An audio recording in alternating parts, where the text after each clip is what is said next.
people are not intertwined with each other yet. But it will happen.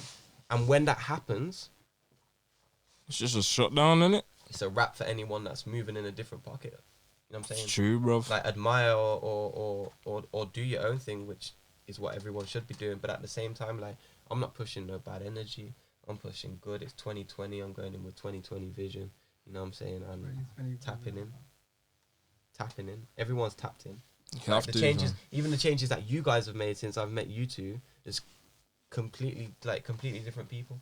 Yeah. Do you know what I'm saying? And that happens. And sometimes I like to put myself in like uncomfortable rooms where I feel uncomfortable by people that are doing things that. Like I've been watching this one YouTube channel where they've made a brand called Seek Discomfort. Everything they try and do, they try to be uncomfortable because uncomfortable leads to better things. You know what I'm saying? Exactly. On the other side of fear, there's a lot more to be. You know what I'm saying? To get and everything. So you know what I'm saying? Seek discomfort and you'll find what you want. It's true, fam. Exactly that.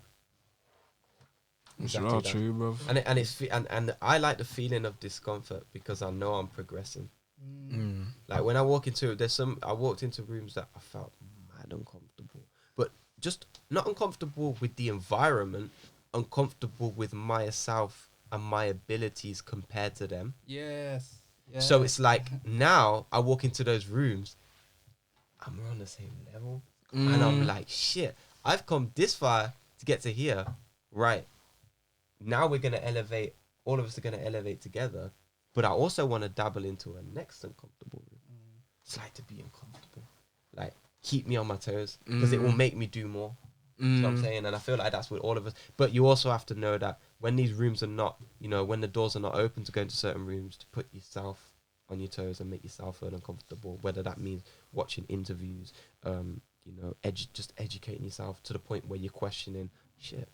I didn't really know nothing, but now I've read this book or watched this interview, I feel like I know a whole heap of more information. Now that you said that, education is key. It's key. In whatever sector. Whatever sector. Yeah, as in, I'm not talking about education as in like the curriculum, maths, English. No. That's important. System. That's important. I mean, educating yourself on the thing that you want to do. Yeah. So if it's music, educate yourself on music. And I think what's distracting people is social media. Most definitely. Because social media pushes you away from that. It's a blessing and a curse though. Because YouTube, would you count YouTube as a social media? I wouldn't personally. Just because the way I engage social media is more of an interaction thing. Yeah. And even though YouTube is interactive, I go watch the videos. I don't even read through comments more time. I make my own opinion and I don't really care. Like, do you know what I'm saying? But with social, okay then, so let's say Snapchat, Instagram, Twitter, like that. People pollute their heads with yeah, and you know what I'm saying? They get influenced. They just get very influenced very easily. Like the girls will see models, Instagram models that airbrush themselves, to before they upload a picture, but they want to be exactly like them. And then you get girls who go, they have all this, stuck in their head that they're not beautiful and whatever. Like, listen, you could show me an Instagram model and I could not find her pretty at all. But you could find like the most beautiful human being ever. You know what I'm saying? So like beauty truly is in the eye of the beholder. So however you look like, someone's gonna meet you and be like, oh my gosh, wow, anybody wow, like, yo. Like there's some girls that you kind of like, but they're not really feeling. There's some girls that are just looking at you like, and you're like, exactly, it's a tasting. You're not gonna be liked by everyone. Not everyone's gonna like you for your personality or your looks. You know what I mean? That's one aspect. I think another aspect as well is the need to see what's going on. Unnecessary clicking on the app. You know what I mean? Unnecessary going on Snapchat and scrolling, looking for something that you don't know what you're looking for. Wasting time. That's what I was doing. That's like I'm off Snapchat now because I found myself. I found myself, and Snapchat are good with it as well. You know why? Because they've added the update where, boom, you can see your friends, you can see who you subscribe to, but then there's other stuff like what's going on news, and then you got like the Guinness World Records, and then you got cooking shows. They got all of it, and you keep scrolling and scrolling. They're smart. And you keep scrolling, and you keep watching these stories. These stories are like, like YouTube videos. Like I don't know if you know them, the F2. They do freestyling, football freestyles and stuff like that. Nah. Football's not my thing. Yeah. But they do freestyles, but they've got a channel on YouTube. They've got like what, over 10.2 million. Yeah. Mad. But now they've got a channel on Snapchat, and their episodes, their episodes are on Snapchat now. So boom, it's like, yo, you're listening, and they've got seasons as well. It's coming like a Netflix thing, bruv. There's seasons to the stories. So you got season 1, and you got 10 episodes. Then season 2. Once you're doing that, hours passed. You know what? You're looking at 8 o'clock. You done that 10 o'clock. What was I doing? You scrolling through Snapchat. You know what I mean? It's like mad. Him saying that, about saying they got all these channels and that.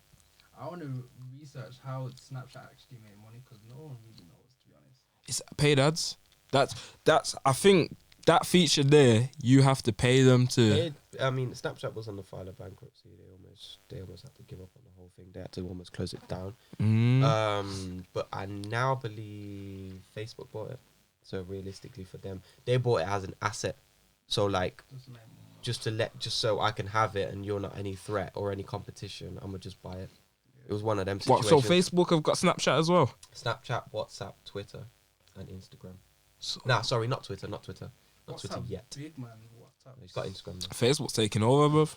Facebook is controlling people. Facebook's like for 40s and over. I'm like, you're not saying all your parents are using Facebook. But Facebook, if you're selling a product or you want to do targeted ads and stuff, Facebook is where you're going to make the most money from. Yeah. Because the people on Facebook naturally have more money. So the general audience on Facebook is richer than Instagram. Instagram's for younger people. These are for older people. These are people that have more expendable money. They've got their mortgage. They've probably had their kids. You get me? Like, these are people that, they're probably, they're driving nicer cars. They're a bit more comfortable in life. They don't really have things to you know what I'm saying? And they're not wasting money like us young people do, Well, not so much us, because we don't really go out like that, but you know what I'm saying? Yeah, I've seen a lot of business videos and they're talking about Facebook ads and how to make money off Facebook ads, and they show like a blueprint. You send it to the person, you get content. You make something for them. You send it to them, they pay you like $2,000 a month. And stuff like, it's crazy. Facebook's mad. You know what? Monetizing everything. Jeremy said this. Big up Jeremy as well. He said this. I can't remember when he said it. I think it was this year or last year. He said that, Instagram should do a day or a week or whatever, 24 hours where there's no likes, no nothing like that, and see how much people would like it, because people like stuff on Instagram just because pure fact. When you scroll, it's almost part of your scrolling thing. Yeah. But some people like stuff just pure for the fact that it's got loads of likes already. You know what I mean? Some people like it because they actually like the content. Some people like it just because they're following fashion. Like, what do you think about the whole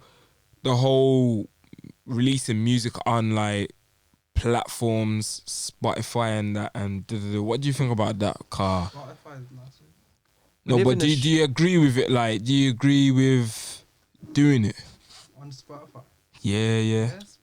Spotify's made for music. Because I know certain artists, they don't put their stuff on Spotify, and that. I think was it Taylor Swift or something that she doesn't put anything on Spotify. Because she had a feud with Spotify over some stuff. But she goes to Apple Music. She goes to Apple Music. But she doesn't upload to Spotify because she had some disagreement, just based on how much they were paying her. She just didn't think it was right. What they were paying, and quite frankly, I agree. But I think as an up and coming artist, it depends what your audience is. Really and truly, if you've got a young audience who are digital babies, which is what you're gonna have nowadays anyway. You're gonna have young kids who know nothing else but the internet. Then you're gonna have to resort to streaming. But I think that, if you have different types of audiences, like you've watched Nipsey do it over the years, rest in peace. you know, he used to put out his mixtapes. The first one he used to charge $100, and the next one was $1,000, and then like for a tape, bro. And he just respected his craft, respected himself, respected his vision, respected his goal, and anyone who fucked with him, because he had street boys that had money, they would invest in him, and that was the way of saying, do you want to help me? This is how you do it. Buy my tape, but this is the cost.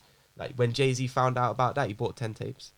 And, you know, And even though you could say, yeah, Jay-Z could have bought more, that's 10 grand that he's got in his pocket now, that he can invest into studio time, that he can invest in getting some shows set up, and that shop he made. that he can invest, where he exactly, was from. Crenshaw and Slauson. Yeah. So, I mean, you got JME doing it now. He's dropping his thing on physical. But it makes sense for him because his audience will still buy it. And people like the aspect of having something that's limited. When it's not accessible, you know what I mean? Like, people be like, limited edition. When you hear limited edition now, every kid wants it. The Yeezys are limited. I want them, I want them, I want them. You may know nothing about Kanye. You may know nothing about design. You may know nothing about nothing. But what you do know is, if I get these, it's an automatic flex when I step into the classroom. Because you ain't got them. And if you want them, you're going to have to pay $4 for them because that's the resale price.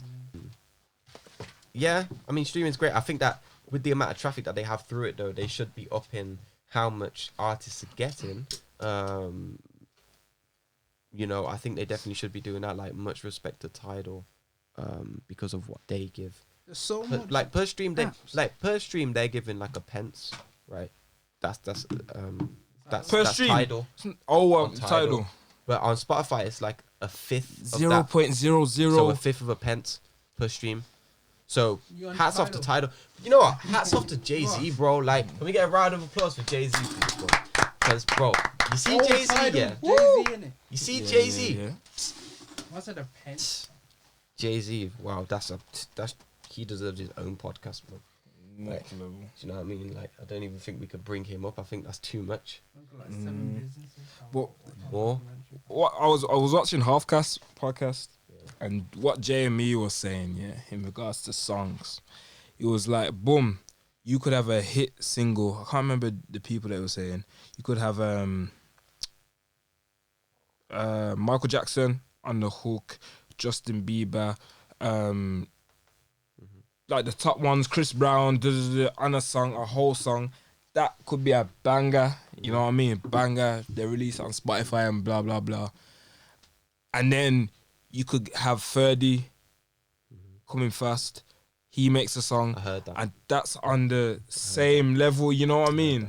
Nah, it needs to It's- be separated. I listened to Joey Badass talk about it a few years back on, I believe he spoke about it on Montreality, which is a channel, and they asked pretty interesting questions. But he was saying like, yo, we need to split hip hop into categories.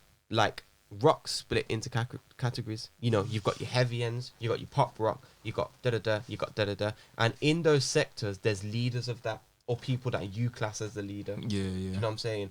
So that's realistic because hip hop's so fresh. It's gone from 0 to 100, so it's now Real the biggest quick. genre in the world. But it's happened so fast to the point that it's not had time to really structure itself. Do you know what I'm saying? It's not had time to develop itself and its foundation and how it really functions. So now you've got something where all the ingredients are thrown into the same pot. But I think that will happen with time. But I feel like there definitely needs to be not segregation, but there needs to be that understanding of, okay, we can't put Lil Pump and Tupac in the same conversation. Like, we can't just be doing that. If we're talking about Lil Pump, let's talk about Lil Pump, 6ix9ine, Rich the Kid. Let's talk about those guys. Yeah. Let's just compare those guys. Let's not mix and But match did and this- do all of this stuff because we don't mix and match R&B. When we talk about who's the best in R&B, we're talking about R&B artists. R&B. Exactly. That's the only part Oh, man.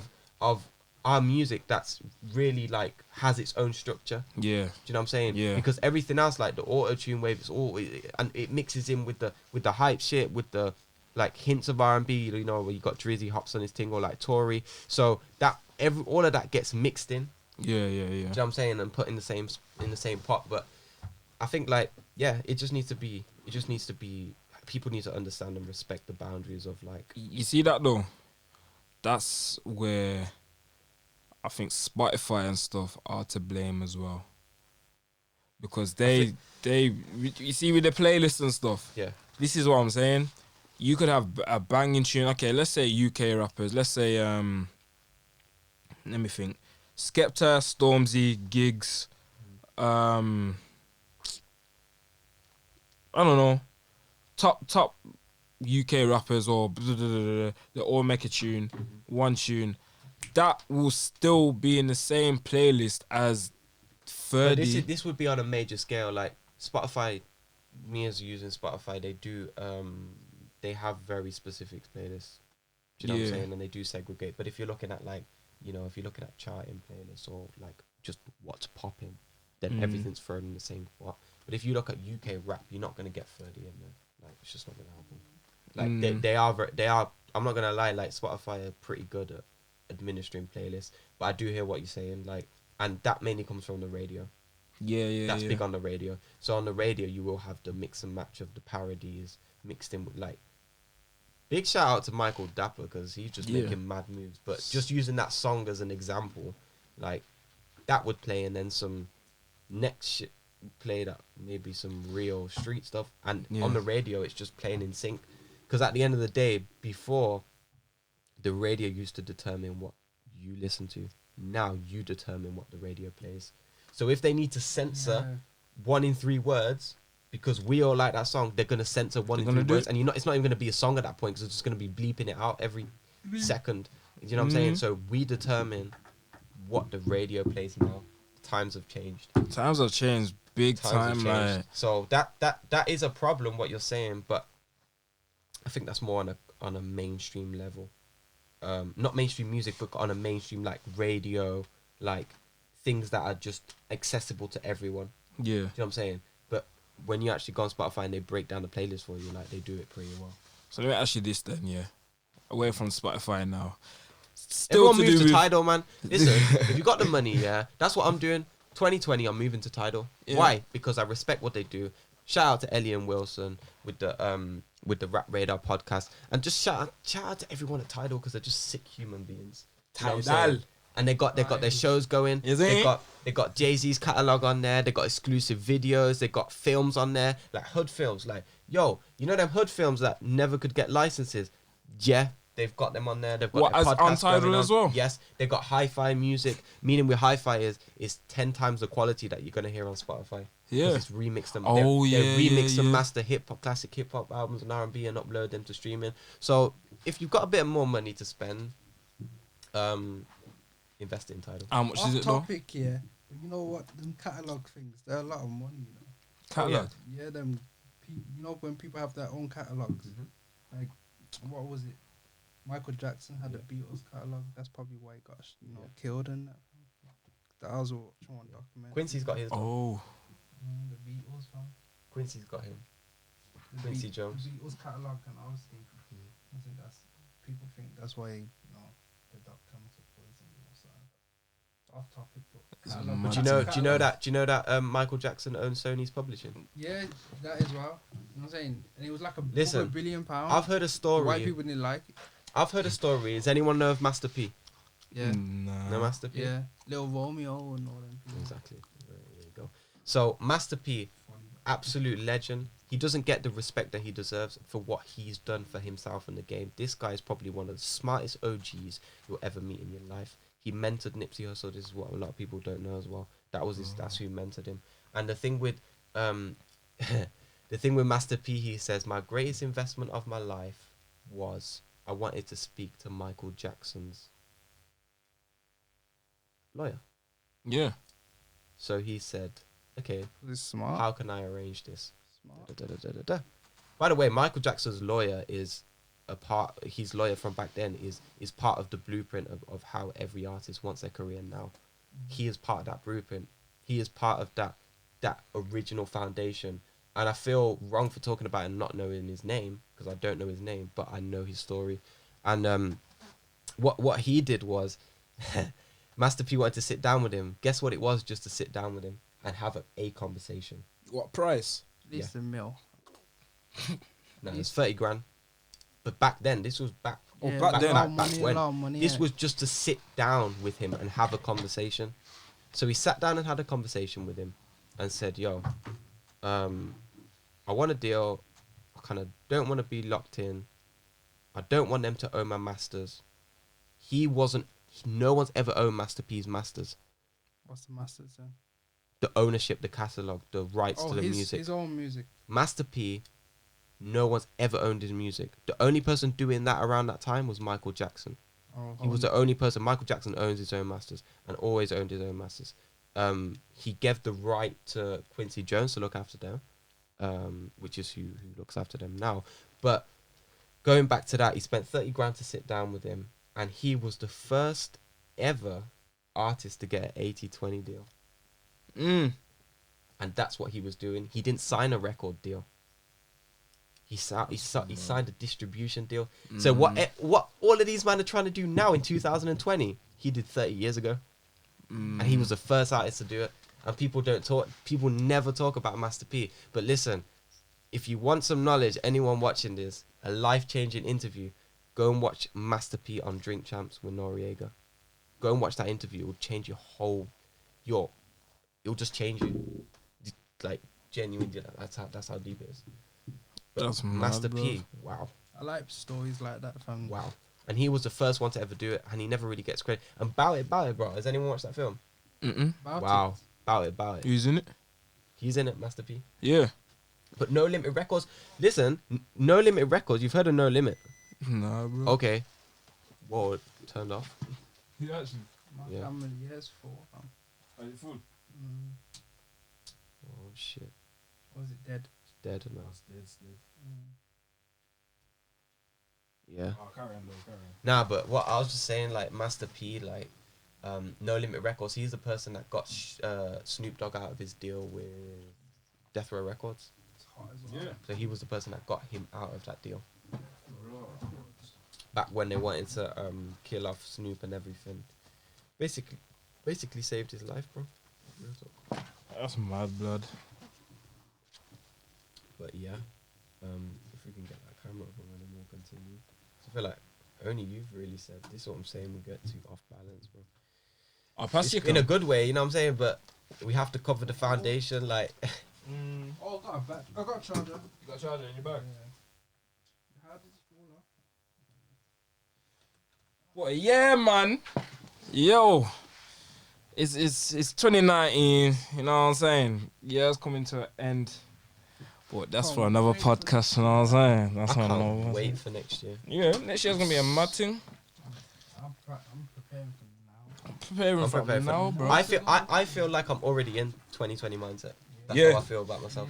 You have to be. You know what I mean? For real. So- focused on this year, to be honest. I'll go on next year. The first few This year, months, the end of this year is all preparation.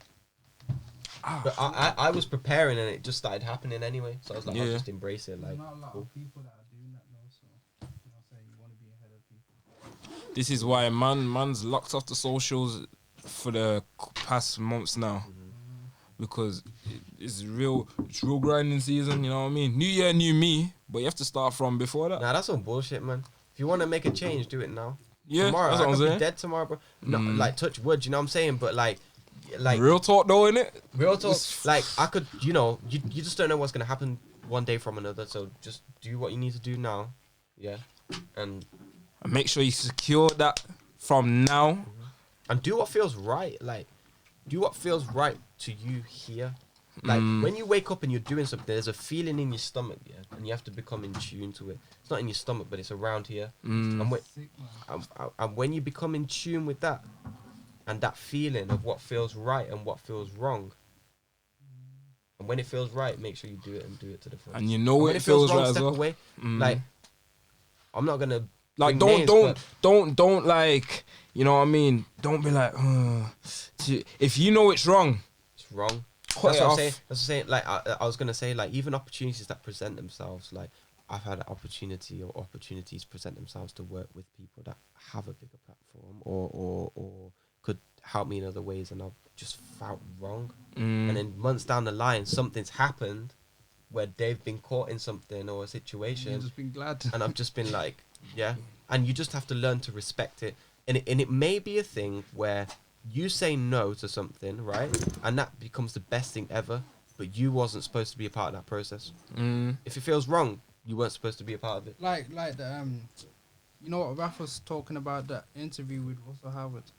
Raf Yeah. was talking about, like, before the film, before News Story, he got like a like deal to like go over there and film for Hollywood, and one of the people over there obviously was like, nah, because I'm working on the film. So he was like, nah, forget the film.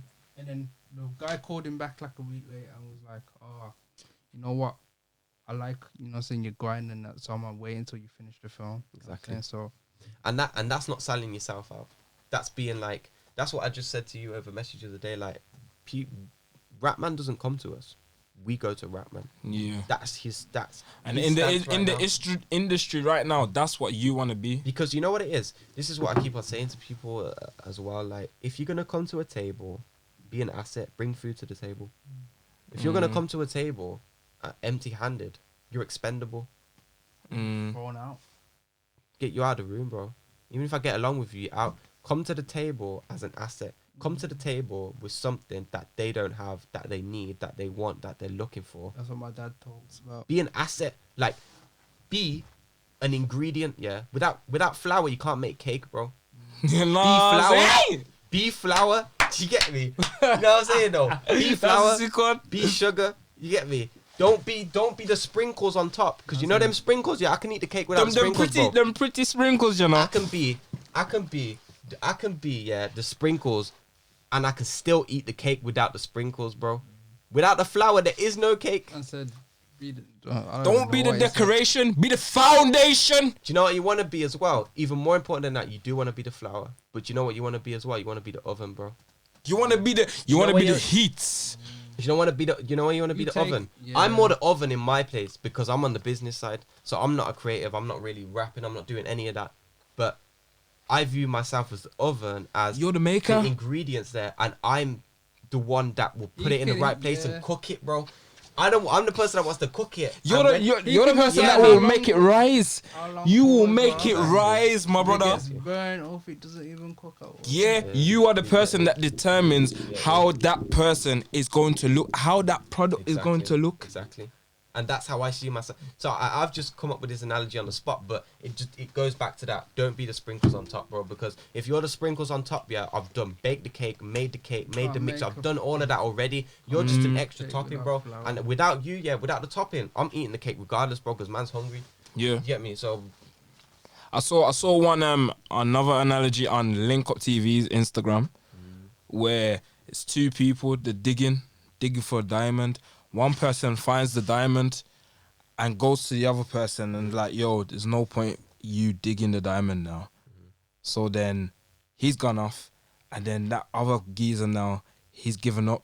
But then it zooms out, and there's about five diamonds where he was doing it. And I was like, yo. And do you know what? This comes back to like knowing your purpose in life. And that's not really an easy thing to understand.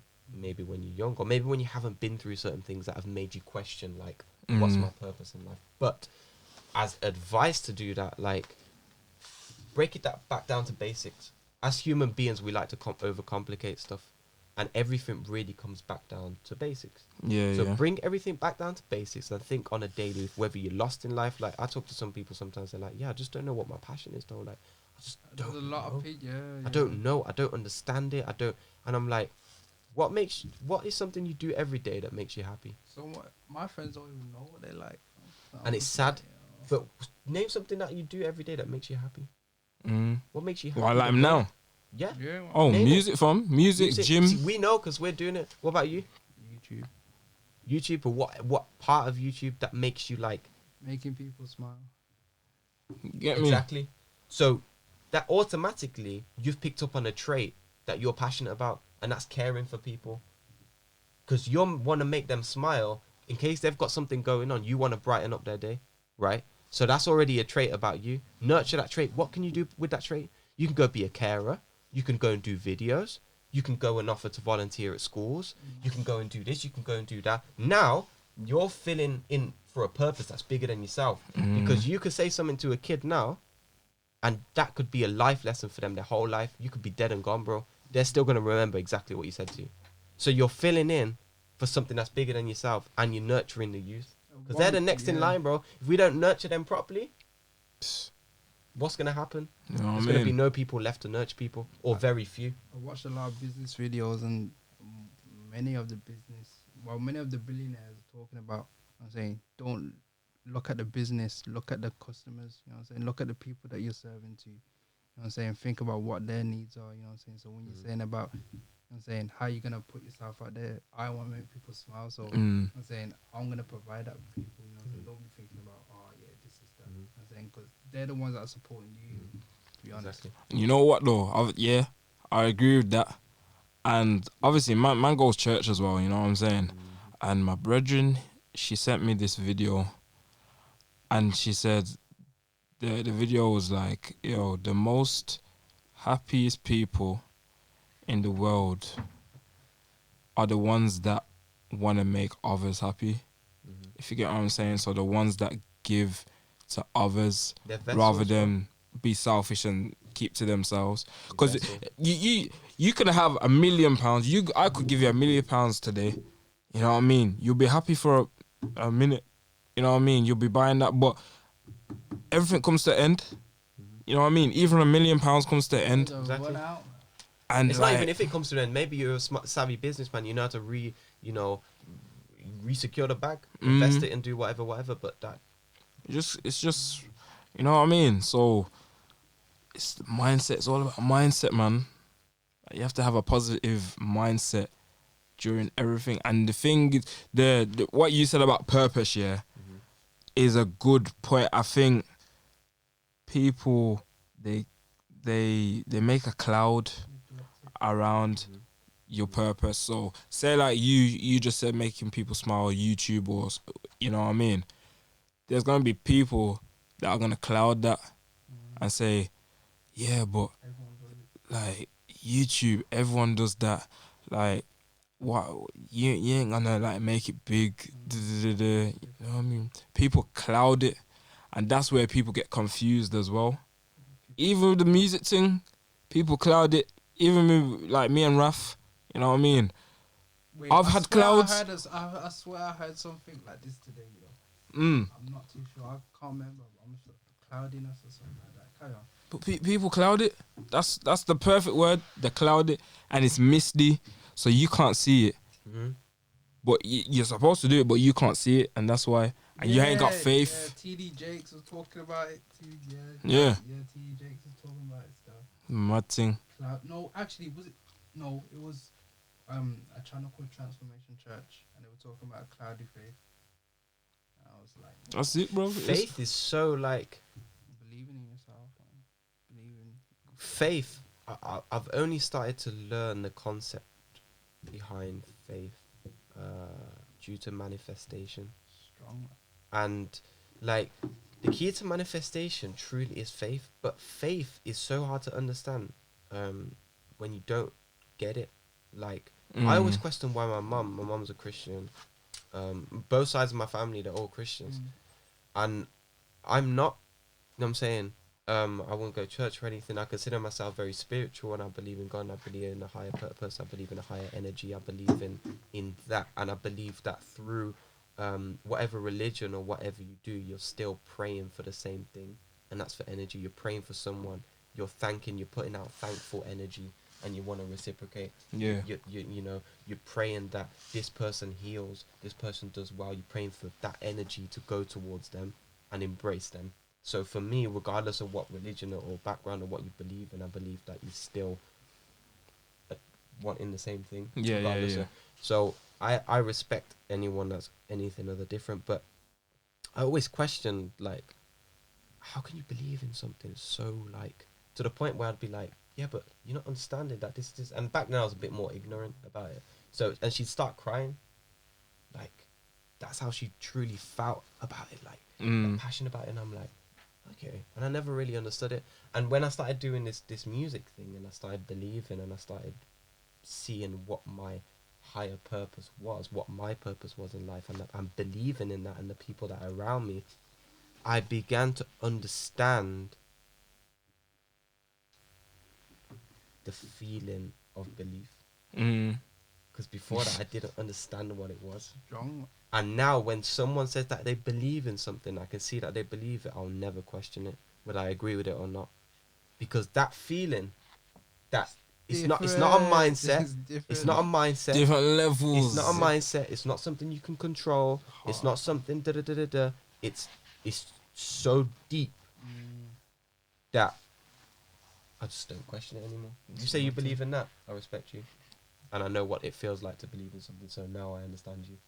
Do you know what I'm saying?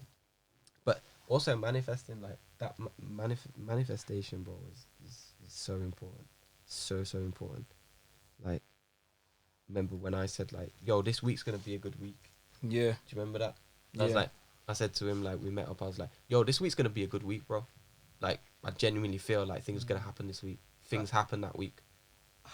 Like, all of these things, you have to say it. Yeah. You have to say it, but you're not saying it with words. You're saying it with belief. No, you don't. I can't really explain what belief you don't is. say it. You don't say it. You have to declare it. Action. You understand? There's saying it, and then there's declaring it. I could say, I'm gonna be a billionaire.